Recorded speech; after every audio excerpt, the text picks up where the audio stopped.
Hello guys, so sorry for the absence, but I had some work to get done and I'm back at it finally. And I'd like to take a minute or two to show you the updates and modifications I'm applying here.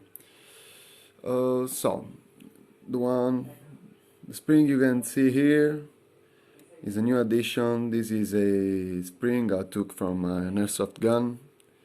It's the standard M100 and I cut it to 7.3 millimeters precisely.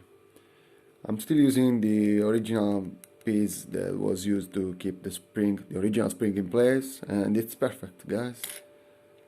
I swear I've used it, it was perfect until I decided to go full retard and, and now I'm here showing you what it means to get full retard here, because I have problems now.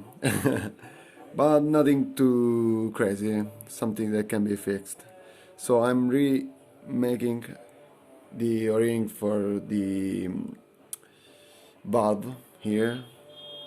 I had to cut it first, and I'd like to show you the sides of the ring. So this is custom made out of this one here, 4 by 17 by 4.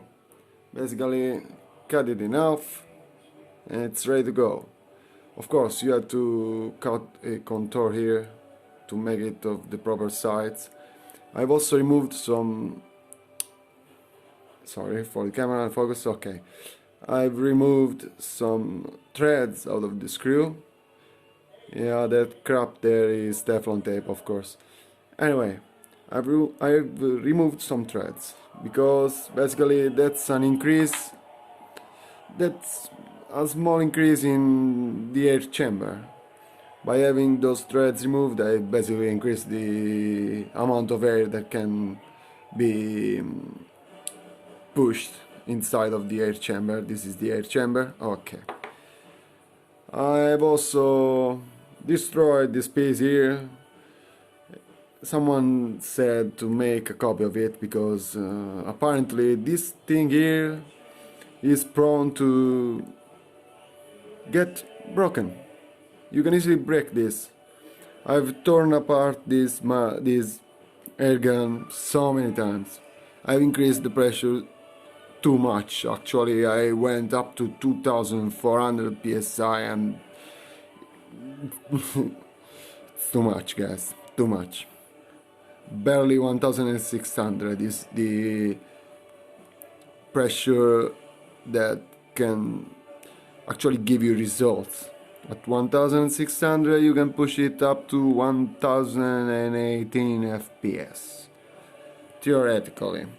I've only got there once and I couldn't replicate the shot. I've had 1013, 1018, it was ringing there and then BAM! The ring inside the air chamber just exploded.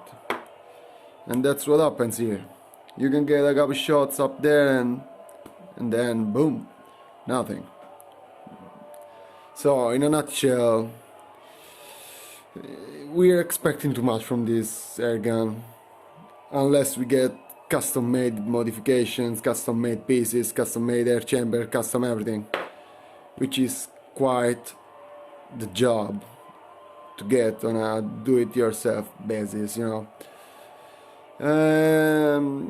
Anyway, I'll keep you updated on this one.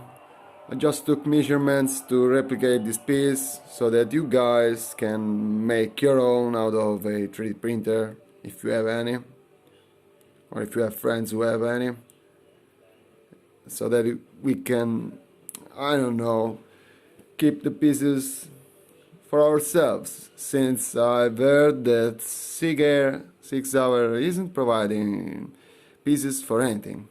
I mean, there aren't pieces anywhere. You can search the entire World Wide Web, you can ask 7 billion individuals on the planet, nothing. So basically that's it. We are on our own, officially. Anyway, that's all for now. Have a nice one. Farewell.